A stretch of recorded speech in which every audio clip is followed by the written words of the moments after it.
Statement. I can read your statement. Who is Jesus Romero Hernandez? I don't have the details on every I'll single tell ya. person in a state of 20 million people. I understand, but this guy's a citizen of Mexico, deported 7 times, came to your state, assaulted one of your residents with a machete, choked a police officer, then when he was in custody, assaulted a corrections officer. ICE finds out this guy is in your state's custody, and they send you a detainer. You're familiar with a detainer, right? Yes, I am. Notice of action, immigration detainer to Tompkins County Jail from Syracuse Immigrations and Customs Enforcement. Section 1, they check a couple boxes. The first one they check is a final order of removal against the alien has taken place. That means a court has said this guy needs to go. This machete-wielding, cop-choking, corrections officer assaulting guy needs to go. Then they also check another box and they say biometric confirmation of who this individual is, this alien's identity. So they got the right guy, and a court has said he needs to go. Any idea what Tompkins County Jail decided to do with that detainer order? I will tell you this, the state of... It's a specific question. Well, I'm what telling you- did Tompkins County do? the descriptions you have put forth are absolutely chilling and disturbing and course they are. reprehensible to all of us. My job is to protect the people Which is why I'm of asking New the York. question. What And did Tompkins County do? What I have responsibility I will for tell you, are since you're not going to state answer, courts, we state cannot police. and will not hold Mr. Hernandez. Yeah. We can't keep the machete guy who had choked a police officer and assaulted a corrections officer. We can't keep him. In fact, we have the back and forth from Tompkins County and ICE on January 28th of this year, 8:56 p.m. Tompkins County tells ICE, we're not going to hold this guy. 7 minutes later, ICE responds back, we will be there to take custody this evening. 24 minutes later, Thompson County reiterates, we're not going to have him. We're not going to turn him over. 10:45.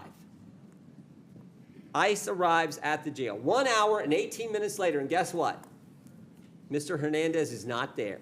They couldn't wait 1 hour and 18 minutes for a guy who assaulted one of your residents with a machete, choked a police officer, and then when in custody, assaulted corrections officers. That is sanctuary policy in a nutshell, and that is what your state supports, and so do these other governors. That is what is so wrong, why the American people hate this concept. You're conflating what the state of New York does is I control state police and prisons. We have turned over 1,300 people. So you disagree with it? We turn over 1,300 Did the sheriff make the people. wrong call? Those are local policies that we would not have done in the state of New York. State of New York, that is So a you're local saying the sheriff's decision. wrong? I would say this, if it happened in a state prison, we have already turned over 1,300 people. Sheriff In in fact, Tompkins County, I a wanna say Democrat or this. Republican, Governor? There have Any been idea? times, excuse The me, sheriff in Thompson County, a Democrat or Republican? excuse me, there have No, been excuse me, times I when- ask the questions, you give the Well, I'm answers. Is he a asking Democrat or for a Republican? Do you second. know? I'm asking for this moment to explain that I'm sometimes waiting I'm for asking, ICE is he a to come Democrat pick or up Republican, people. and do you agree I with the believe actions he's a he took? Democrat. Do you agree with the actions he took? How about that question? They are in conflict with what the state of New York would do. Well, maybe they're scared. By the way, he is a Democrat sheriff. Maybe the county guys are a little scared because you said this.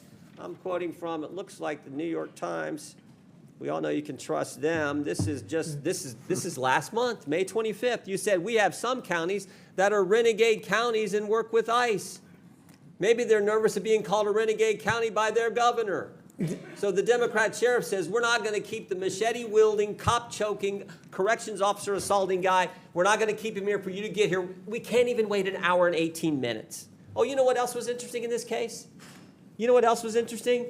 There was actually an arrest warrant from United States District Court, Northern District of New York, signed by Judge Wiley Danks, magistrate from Syracuse. There was an arrest warrant, and they still couldn't keep him. The state of New York cooperates. We cooperate in removal of individuals who've served time. We respond to detention. You're confusing, and maybe there's a lesson in civics here that's necessary. On the necessary. record right here, I got 12 seconds. Will you say on the record, was Tompkins County wrong in the actions they took on January 25th, 2025, when they wouldn't hold the guy for 1 hour and 18 minutes? Was Those are Tompkins not the County policies wrong? that we would have in the state of No, New no, York. Those but- are not the policies we would have in a Were they nation. wrong? Should Because they I've already have turned that said guy over to ICE? It's a I've- simple question, Governor. that was a horrible situation. The person should not have been out there. And It's a horrible situation, but it's a yes or no question. it is response that this is a locality. Do you agree or disagree? In the state of New York, Agree or the person disagree? should have been held. Yes or no? The person should have been held, and in the state of New York, we would have turned him over. That is in conflict with what we would do as a state with respect to prison. And I want to know why ICE won't come and pick up the individuals who have served time in our state. I have cases where they have not even shown Governor, up. a court order and a detainer for a guy who did the things Mr. Hernandez did, and Tompkins County can't hold him an hour and 18 minutes, and you won't say that's wrong? I have said we cooperate when there's a criminal case where someone has committed a crime. We turn them over. This is sanctuary policy in a nutshell. You won't even condemn something that anyone with common sense knows is ridiculous. You're mischaracterizing the Chair. laws of the state I had of the New York. facts here. That's Can I do one other thing, Mr. Chairman? Now he's been rearrested, and guess what? This guy who's now been rearrested, there is imminent danger that this inmate will do injury to himself and to others and presents a threat to safety, security, and good order of the... In a heated exchange on Capitol Hill this week, Jordan accused sanctuary state leaders of undermining federal immigration law and endangering public safety. When states defy federal immigration enforcement, they don't just break the law, they put American lives at risk. Governors from these states hit back, defending their sanctuary policies as humane and necessary, arguing that they protect immigrant communities from fear and unjust targeting. Jordan, who chairs the powerful House Judiciary Committee, threatened to push legislation to strip federal funding from states that ignore ICE detainer requests. This isn't just about immigration. It's about states' rights, federal authority, and the growing divide between red and blue America. To the right, Jordan's tough-on-crime stance resonates with voters worried about border security. To the left, sanctuary state leaders see themselves as a line of defense against what they call broken federal policy. The political battle is heating up ahead of the 2026 elections, with immigration once again a flashpoint, and Jim Jordan is making sure it stays front and center. So, is Jordan standing up for the rule of law or stoking division? Are sanctuary policies protecting communities or putting them in danger? Bill is going to cause millions of children to die in the country. I want to see how they back that up. When they start talking about these most ridiculous rhetoric that they have just to fire up their base, it's like, okay, when are you going to fight for America? Because all you're doing is giving gloom and doom and your hatred towards President Trump, but at some point you was elected to lead. So where's your ideas? They don't have any because their ideas reflect socialism. Meanwhile, you've gotten so much done in the last few months, passing the big, beautiful bill into law right now, as well as the rescissions package and the digital assets bills as well this week. What's your take on the priority right now, Senator?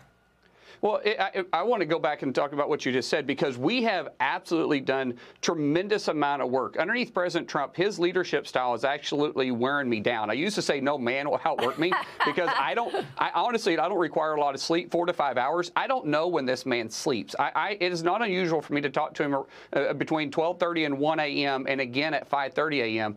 But his leadership style is pushing us to do better. His leadership style for America and for the future of America is so strong that we're able to be more productive in this Congress underneath President Trump, Leader Thune, and Speaker Johnson than any Congress in recent history, and maybe history. I mean, think about this. We've done a rescission package, which was the first time that's happened since 1999, a reconciliation package that cut $1.6 trillion, and now CBO has actually came back and rescored that, and it's closer to $2 trillion in deficit spending. And now we did a cryptocurrency bill that people didn't think could get done, and our market is absolutely responding. And then you start looking at the appropriation bills that we're starting to do now.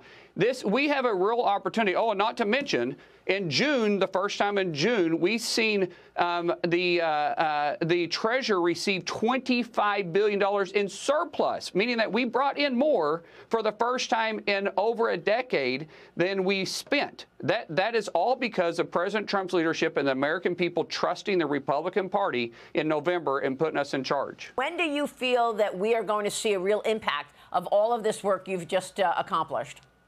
Well, when people know we're starting to get our physical house in order, they start betting on America again. And then when we start taking care of permitting reform, actually permitting reform to where it brings stability in our federal government and the people's ability to be able to project how to build and what it's going to cost to build, and then we make taxes permanent, which we did, you're going to see that impact happening right now because people are investing in America. We made taxes permanent. So that wasn't just for corporations. That wasn't just for millionaires and billionaires. This attached, making it permanent affects every single household in America. But when you make the tax cuts permanent, also people can bet on America too because they know what the cost of production is going to be on manufacturing. So you're going to see manufacturing come back. You're going to see reinvestment in research and development, which that's the future of America. R&D is what we call it in the tax world. When you start looking at individual small businesses that are bringing back in more money, they can start investing in their communities. So you're going to see wages go up because we already see wages go up. We'll see a big effect in the fourth quarter, and then you'll see another big jump in the first quarter of 26 because people are getting the tax returns and they're seeing that benefit of it. Yeah, that is great to take note of the fact that the tax cuts are permanent. That is a big deal. Real quick before I move on, now you've got to talk about the appropriations for the next go-round, and for that, you're going to have to do that with Democrats. Are you going to be able to have these kinds of accomplishments come September when you've got to get through, or are we going to see another continuing resolution? We have to work with the Democrats on this. So the question the Democrats are going to face is, can they go away from their base? Because right now, their base is anti-America. I don't care which way you say it, it's anti-America. Because when you're for socialism, which they are, because Bernie Sanders and AOC and this crazy socialist that they're trying to elect in New York City, that's the leader of the Democrat Party. So the party is a socialist party at this time. So that's anti-America. So the question is, can they do something for America to move us forward? And we, as Republicans in the Senate, we can't do it without them. We have to have them. So are they willing to shut down the government? Because we have 12 appropriation bills that we've got to do, or are we going to do a CR by September 30th, or the government goes into shutdown? If we go into shutdown, it's a Schumer shutdown. It's 100% a Schumer shutdown because he's leading the Senate for the Democrat Party. And I will bet it's probably going to move into a Schumer shutdown. Wow. Well, so we're going to look at a shutdown come September. Look, you mentioned it. You've got prominent Democrats right now lining up behind that socialist mayoral candidate, Zohran Mamdani, praising his rise in New York. Watch this. I will endorse him. Look, he's a very charismatic, relatable person. I agree that this Democratic Party needs to center more on working class Americans, that we need to raise the wage, and that we need a more economically populist agenda. Wow, I wasn't expecting that from Ro Khanna. I mean, House Democrat leader Hakeem Jeffries meeting with Mamdani on Friday. Is this the direction now of the Democrat Party? You just said he's actually the leader. I thought Hakeem Jeffries was in the lead, but it looks like the AOC arm and Mamdani is really leading things. Well, think about this. He says charismatic. Well, I've never seen a socialist come to power that wasn't charismatic, but once they come into power, they bring down